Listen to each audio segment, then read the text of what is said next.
The Mitten by Alvin Tresselt, illustrated by Yarolava. It was the coldest day of winter, and a little boy was trudging through the forest gathering firewood for his grandmother. "Bring back all you can find," the old woman had said as she sat knitting a pair of mittens.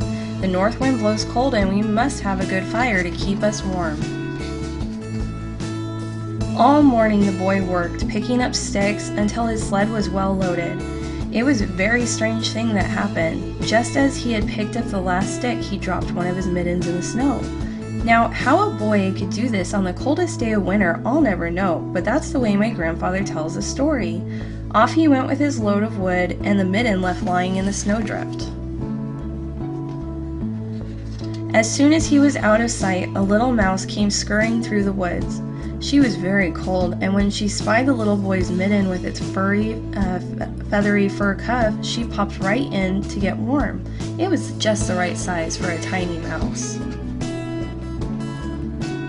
Presently, a green frog came hip-hopping over the snow.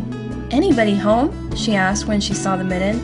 "Only me," said the mouse. "Come in quickly before you freeze."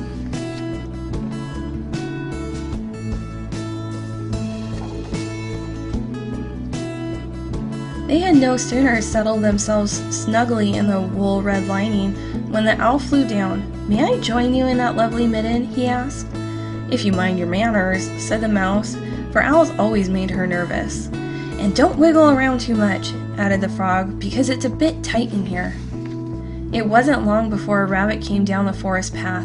"Is there room in there in that next door mitten?" asked the rabbit. "It's awfully cold out here." "Not much space left," said the mouse and the frog and the owl, "but come in and we'll see what we can do." Even before the rabbit had gotten herself tucked in, a fox trotted up in the mitten, and after a good deal of trouble she got herself worked in along with the others. The mouse was beginning to think maybe she shouldn't have been so generous, but with the bitter wind outside, what else could she do?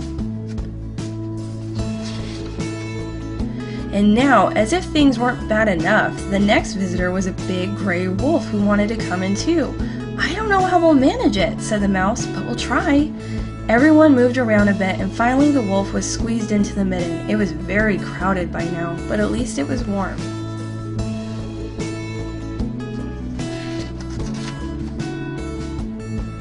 Things had just gotten arranged nicely when the animals heard a great snorting. It was a wild boar, and he was very anxious to get out of the wind. "Oh dear," cried the mouse, for the mitten was already beginning to stretch a little. "We just don't have any more room." "I'll be very careful," said the boar. With that, he squinched himself into the mitten along with the mouse and the frog and the owl and the rabbit and the fox and the wolf. I know this because my grandfather told me so. But the worst was yet to come, for who should appear now but a bear? He was very big and very cold. "No room! No room!" cried the animals even before the bear had a chance to speak.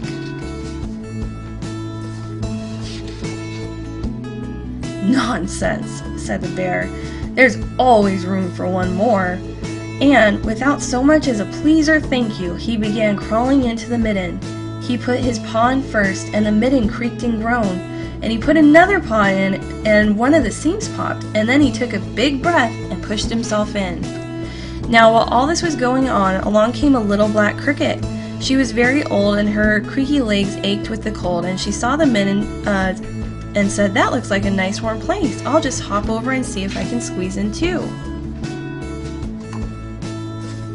But ah me, that was all it needed to finish off the poor old mitten. The cricket had no more than put her first scratchy foot inside when, with a rip and a snap, the stitches came apart, and the old leather cracked, and the spot of red lining split in half, popping all the animals into the snow.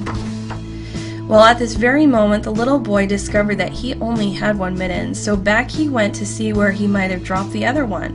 But all he could find were the ripped apart pieces, and he thought he saw a little mouse scurrying away with a bit of red wool perched on her head. It looked very much like the lining from the thumb of his missing mitten. "Oh well," said the boy as he snuggled his cold hand inside his coat, "my grandmother will surely have my new mittens finished by now." and then he hurried home with the north wind nipping at his cheeks.